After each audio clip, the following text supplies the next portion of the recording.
Dando una charla en una escuela para estudiantes de arte y comunicación, música, danza.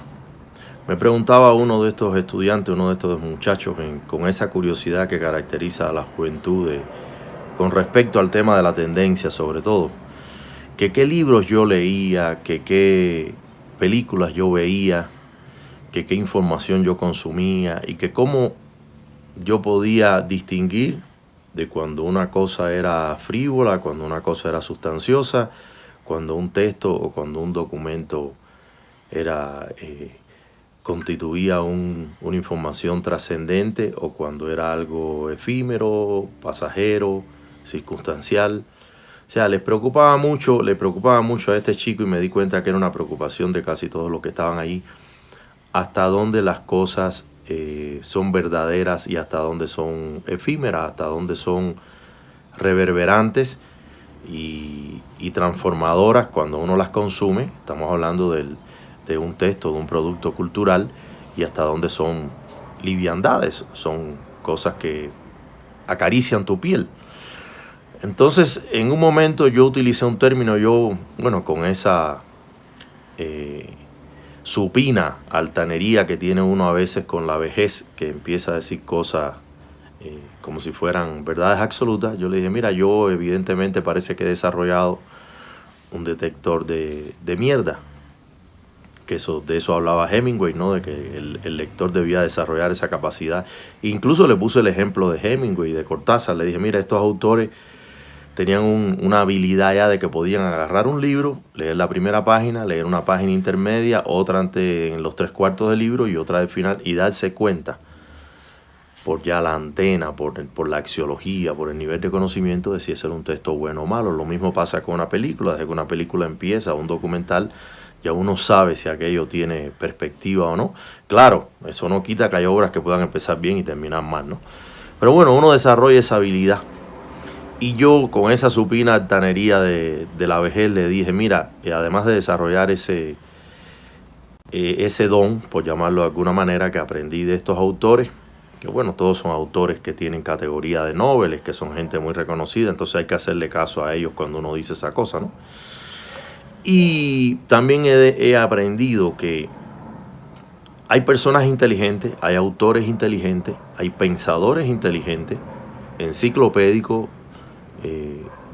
que son capaces de aglutinar y de procesar grandes volúmenes de información y con una memoria vasta en cuanto al archivo de conceptos, pero están aquellos tipos de pensadores y aquellos tipos de maestros y aquellos tipos de individuos, porque no necesariamente esto tiene que estar en una jerarquía social. Puede un individuo de la calle, en una conversación fortuita, de esquina, al azar, promover una revelación de un pensamiento y de un conocimiento profundo. Esto a mí me ha pasado 1000 veces. El hombre común a veces enseña más que el hombre que está encerrado en el marco estrecho de una academia. Entonces le dije, ya yo he encontrado y he desarrollado esa virtud de poder detectar cuando hay un individuo inteligente que me está tratando de transmitir una información a cuando hay un iluminado. Y establecí esa dicotomía, esa diferencia. El alumno se quedó así todavía más perplejo y me dijo, bueno, ¿y cómo distingue usted un inteligente de un iluminado? Y bueno, fue una pregunta difícil, una pregunta que me hizo exprimirme la conciencia. Pero enseguida encontré los asideros. Uno encuentra como esos átomos fervorosos por donde puede escaparse con preguntas difíciles, porque ahí regurgita, en ese átomo regurgita la gran respuesta, ¿no? Y le dije, mira, uno sabe cuando hay una persona iluminada, primeramente cuando esa persona no tiene una visión de mundo egoica o egoísta. Una persona que se ha iniciado, una persona que ha dado un paso superior, que ha trascendido su esfera cotidiana de ser individual, está pensando en un bienestar colectivo. Está pensando en el todo, está pensando en el coro, está pensando en su familia humana. No está pensando solamente, es más, está pensando en su familia transhumana, porque está pensando que probablemente tengamos parientes lejanos en otra galaxia, en otras constelaciones, con los cuales también tenemos que tejer una concordia. Entonces, el hombre iluminado es un hombre que vive en esa cualidad del fotón, que no está en su egocentrismo atómico, sino que que incluso se diluye como ente individual en una colectividad y que se plantea repercutir en esa colectividad con un rédito, con un beneficio, con un aporte que sea para el bien de todos. Aquel individuo que es, por llamarlo de alguna manera, estos son términos de la conceptualización y la academia clásica y de las ideologías clásicas, un individuo que es burgués, por ejemplo, un individuo que tiene todavía un sedimento feudal en su pensamiento, tal vez considera más el rédito, la ganancia, esta idea que hay ahora, ¿no?, de costo-beneficio que repercuta en su bolsillo personal. Y todo lo que hace el individuo que es inteligente, que es sagaz, que es habilidoso, pero que no es iluminado, es construir todos estos relatos, todas estas obras, todas estas contribuciones que él llama, que pueden incluso tener un carácter filantrópico. Pero lo que está pensando es cómo esto va a repercutir verdaderamente, cómo esto va a retornar a su capital individual, a su ganancia, que puede ser una ganancia en dinero, en riqueza, o puede ser una ganancia simbólica, ¿no?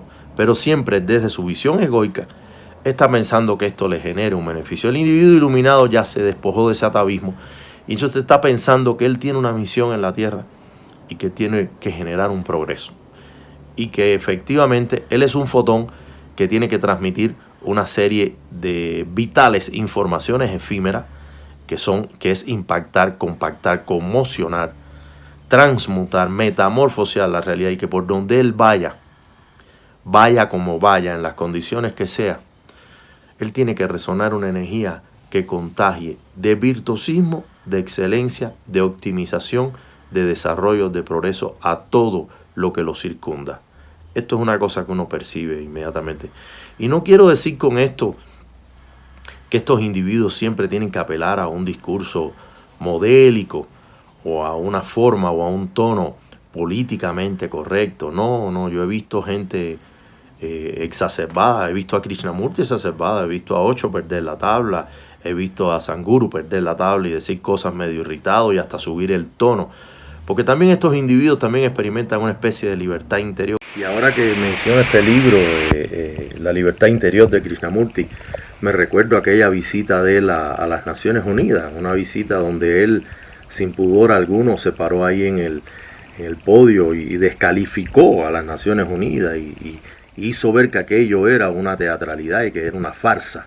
Ese nivel de valentía, ese nivel de osadía, que bueno, esto está emparentado y en distintas tesituras con los grandes hombres de la humanidad. Cuando uno ve un Mozart que mete la cabeza en la sopa de los reyes, sardónico, burlesco, desafiando al poder, incluso hasta en posturas más egoicas que son más criticables tal vez o menos iluminadas, como un propio Napoleón convidando al Papa a las afueras de París para comunicarle que por esta vez él no va a coronarlo, sino que se va a coronar el propio Napoleón y se va, porque él mismo se ha autoelegido como el representante del espíritu divino en la tierra. Imagínense ustedes qué nivel de osadía de estos hombres extraordinarios, ¿no?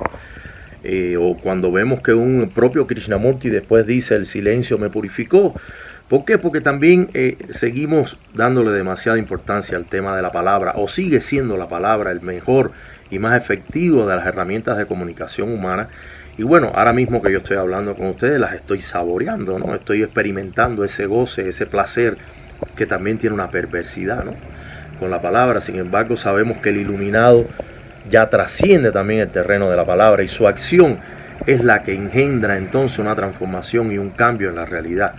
Porque su forma de actuar, su serenidad, su profundidad, su meditación, su compasión, su piedad, su conmiseración, su concomitancia y conectividad con los otros, es lo que lo hace un ser de una refulgencia muy particular y muy especial.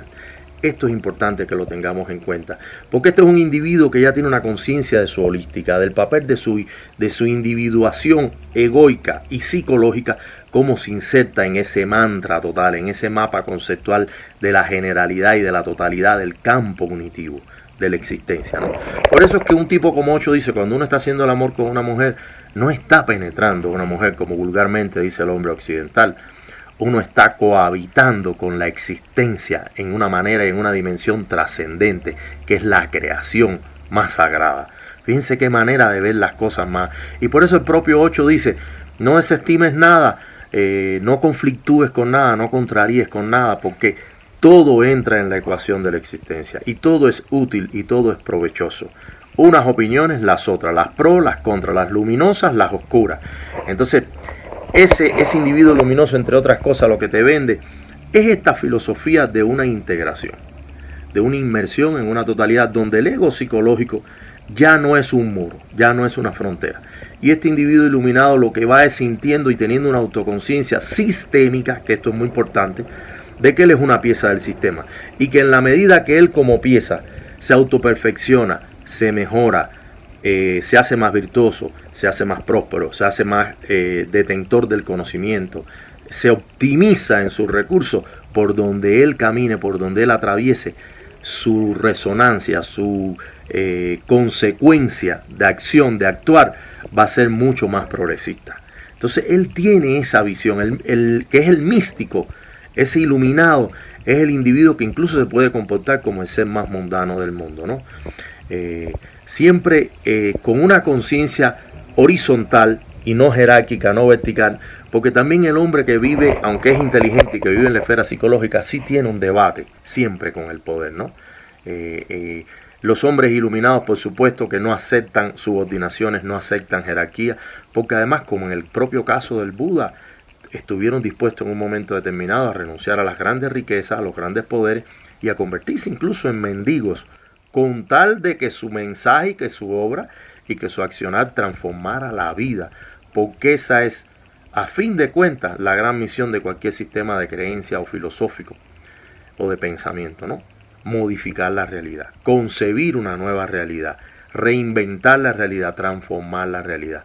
No solamente versificarla o traducirla en hermosas palabras, como estoy haciendo yo aquí, sino que ese accionar, como hizo Buda con aquel tirano, con Bimbisara, o con Ashoka, siglos después, que convirtió a grandes tiranos en hombres luminosos, en hombres que sirvieron a sus pueblos, en hombres que provocaron grandes revoluciones públicas, políticas, científicas, educativas, grandes tiranos que eran asesinos. Bimbisara era un gran asesino y cuando chocó con la obra de Buda se transformó en otro ser.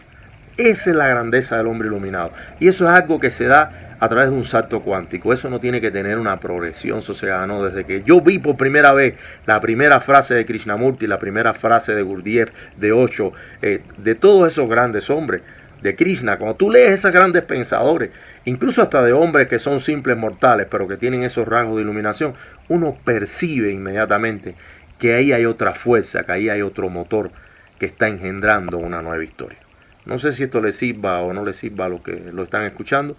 A mí se me quedó como una curiosidad la experiencia de esta pregunta. Generó en mí todas estas consideraciones y bueno, las comparto con ustedes humildemente.